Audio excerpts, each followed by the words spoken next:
Kent here to explain. Hi, Joe. Good morning. Good morning, you guys. 27 days left in this election, and the campaigns are going into overdrive on Facebook and across social media, hoping to win your vote, especially those millennial votes, through online ads. But what you may not know is that they're able to target you down to where you live and what you like to do. Here's how it all works.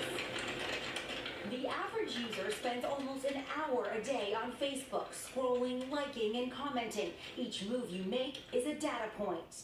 Facebook is scooping up more than just your age, location, and relationship status, working with retail brands and political campaigns to gather more than 50 personal things about you, including how long you've lived in your home, how many credit lines you have, which groceries you buy, even what kind of medication you're using. I was a bit freaked out by it, for sure. Tyler Woods has been on Facebook for 8 years. Lately, he feels like political ads are following him around. If you feel like your information is being sold or spread to parties or entities that you have no idea, it loses that sense of trust that you feel in the medium. The data, like Tyler's, is especially useful as political campaigns spend an estimated $1.2 billion on digital ads this election cycle. I'm Donald Trump, and I approve this message. I can look at a zip code, I could tailor specific interests within that zip code. You can address those people directly with the message that will resonate. Who did you target here? So this ad group might be people who are interested in coal issues. Will Ritter runs a Republican digital ad firm, and he says targeted Facebook ads alone have helped his candidates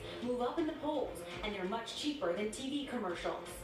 This is live or die for politicians, so being able to get to people exactly where they are and motivate them to the polls is totally essential. The Hillary Clinton campaign says it's spending $30 million on digital ads between now and Election Day.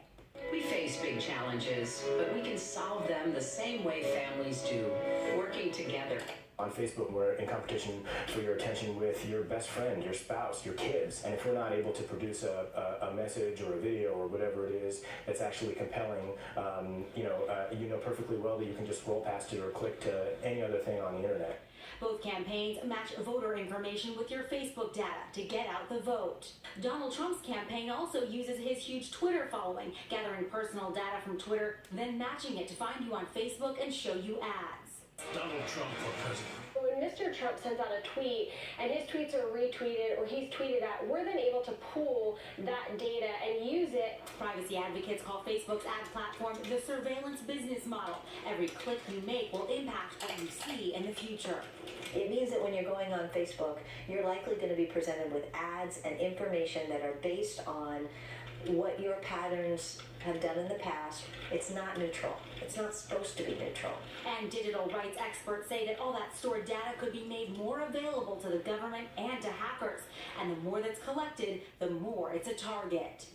So we reached out to Facebook, who responded that their ad model is actually standard for the industry and that they've recently made it easier to adjust your ad preferences. You can just go into your settings, but privacy experts are saying that there are steps you can take to safeguard your privacy, including installing programs that block third-party cookies, but also demanding more from these social media sites like Facebook. But the question is, even if a lot of people demand it, will Facebook deliver? Will they respond? That's always the question. I mean, it's the political campaigns, it's retailers. There's a lot of emphasis on mining that data. Definitely, absolutely. And retailers are just as intense about it as political campaigns. Joe, thank you so much. By the way, you can see more of our Red, White, and News series. It's exclusively on the NBC News app on Amazon Fire TV. Let's go over to